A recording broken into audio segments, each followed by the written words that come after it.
Hello friends, പുതിയൊരു വീഡിയോയിലേക്ക് എല്ലാവർക്കും സ്വാഗതം. ഇന്ന് ഞാൻ വന്നിരിക്കുന്നത് ഒരു കിടിലൻ ചമ്മന്തിയുടെ റെസിപ്പി ആയിട്ടാണ് കേട്ടോ. ഈ ചമ്മന്തി നമ്മൾ തയ്യാറാക്കുന്നത് ജാതിക്ക ഉപയോഗിച്ചാണ്.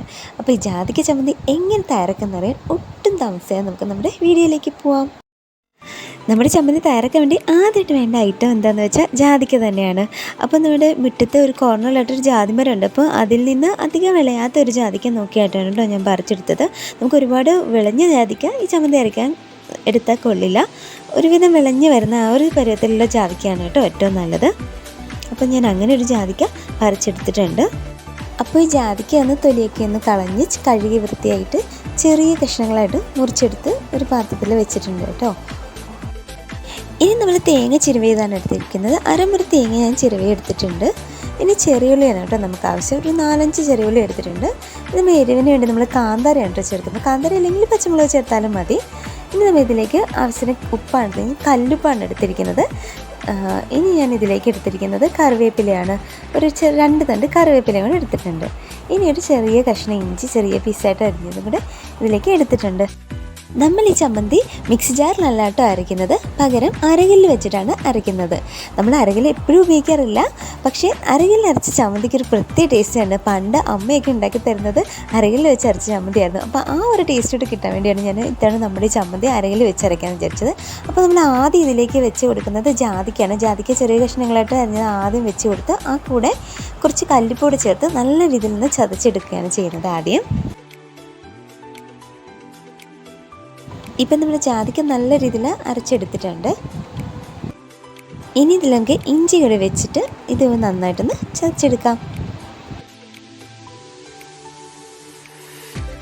ഇതുപോലെ തന്നെ നമുക്ക് ചെറിയ ഉള്ളിയും കാന്താരിയും കല്ലുപ്പും ഒക്കെ ഒന്ന് ചതച്ചെടുക്കാം. ഇത്രയും ചതച്ച ശേഷം നമുക്കിതിലേക്ക് കറിവേപ്പിലയും ശേഷം തേങ്ങയും വെച്ച് നല്ല രീതിയിലൊന്ന് ചതച്ചെടുക്കാം.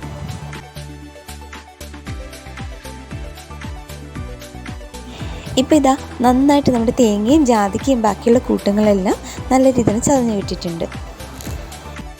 ഇനി നമ്മളിത് നല്ല രീതിയിൽ ചമ്മന്തിയായിട്ട് അരച്ചെടുക്കാൻ പോവുകയാണ്. ചമ്മന്തി പരുവാണെങ്കിൽ കുറച്ചുകൂടി നന്നായിട്ട് അരയണം. അപ്പോൾ നമ്മളിത് വീണ്ടും കല്ലിൻ്റെ ആ ഒരു സ്റ്റാർട്ടിങ് ഭാഗത്തേക്ക് നമ്മളിങ്ങനെ വടിച്ച് വെച്ച് കൊടുത്തിട്ട് നമ്മൾ വീണ്ടും നല്ല രീതിയിലൊന്ന് അരച്ചെടുക്കാൻ പോവുകയാണ് കേട്ടോ.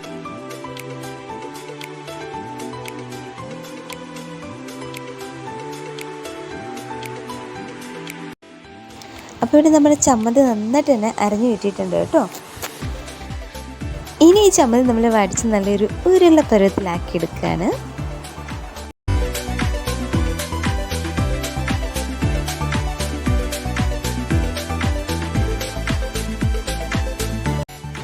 അങ്ങനെ ചമ്മന്തി ഞാൻ ഉരുട്ടി എടുത്തിട്ടുണ്ട്. ഇനി നമുക്ക് ഈ ചമ്മന്തി ഒരു പാത്രത്തിലേക്ക് എടുത്ത് വെക്കാം. അപ്പോൾ ഫ്രണ്ട്സ്, ഇതാ ഇത്രയേ ഉള്ളൂ നമ്മുടെ കിഡിലെ ജാതിക്ക ചമ്മന്തി ഇവിടെ തയ്യാറായി കഴിഞ്ഞിരിക്കുന്നു. വളരെ ഹെൽത്തി ആൻഡ് ടേസ്റ്റി ആയിട്ടുള്ളൊരു ജാതിക്ക ചമ്മന്തി തന്നെയാണിത്.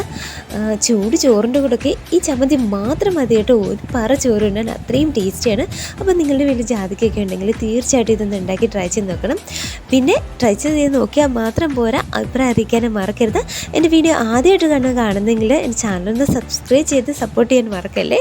അപ്പോൾ മറ്റൊരു അടിപൊളി റെസിപ്പിയായിട്ട് വീണ്ടും കാണുന്നവരെ thank you for watching. Bye.